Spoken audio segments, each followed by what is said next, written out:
Himalayan stocks Gurukul में सभी का स्वागत है।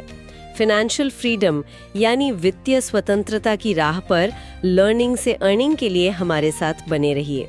हमारे चैनल को सब्सक्राइब, लाइक और शेयर करना न भूलें। और हाँ, हिमालयन फ्रैक्शनल इन्वेस्टमेंट मॉडल और हिमालयन बास्केट इन्वेस्टिंग को ज़रूर फॉलो करें। आज हम 20 नवंबर 2025 के लिए भारतीय शेयर बाजार की गहराइयों में उतर रहे हैं।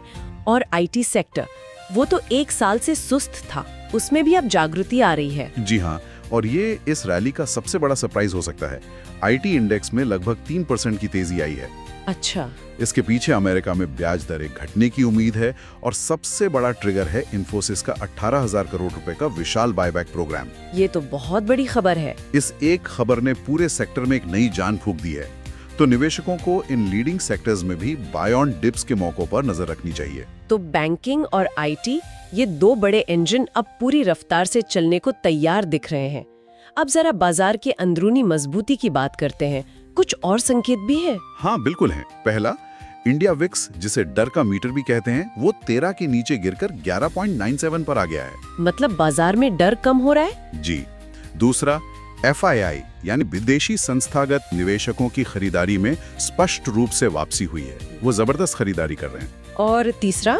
तीसरा ये कि हमारे बाजारों ने कमजोर वैश्विक संकेतों के बावजूद जबरदस्त मजबूती दिखाई है। ये हमारी अपनी अंदरूनी ताकत को दिखाता है। ये सब सुनने में तो बहुत अच्छा लग रहा है, लेकिन क्या कोई छिपी हुई चेतावनी भी है? कुछ ऐसा जिस पर हमें ध्यान देना चाहिए? हाँ, और ये एक महत्वपूर्ण सवाल है। एक, आप कह सकते हैं, विचलन है। वो क्या है?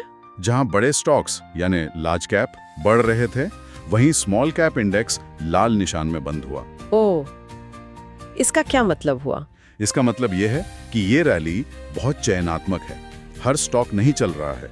पैसा अब चुनिंदा बड़ी और मजबूत कंपनियों की तरफ जा रहा है। तो निवेशकों के लिए यहाँ क्या संदेश है? संदेश ये है कि ये आंख बंद करके कुछ भी खरीदने वाला बाजार नहीं है।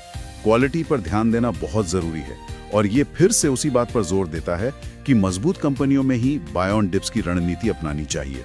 तो आज की इस गहरी चर्चा का सार यही है कि शॉर्ट टर्म में 26,150 पर एक चुनौती है, लेकिन साप्ताहिक और अगले 3 महीनों का दृष्टिकोण मजबूत और तेजी का है। बिल्कुल, इस रैली को आईटी, बैंकिंग और विदेशी निवेश का सहारा मिल रहा है। और निवेशकों के लिए जो मुख्य रणनीति है वो एक ही है, बाय ऑन डिप्स। मजबूत फंडामेंटल वाली कंपनियों में हर गिरावट पर निवेश करना एक समझदारी भरा कदम हो सकता है।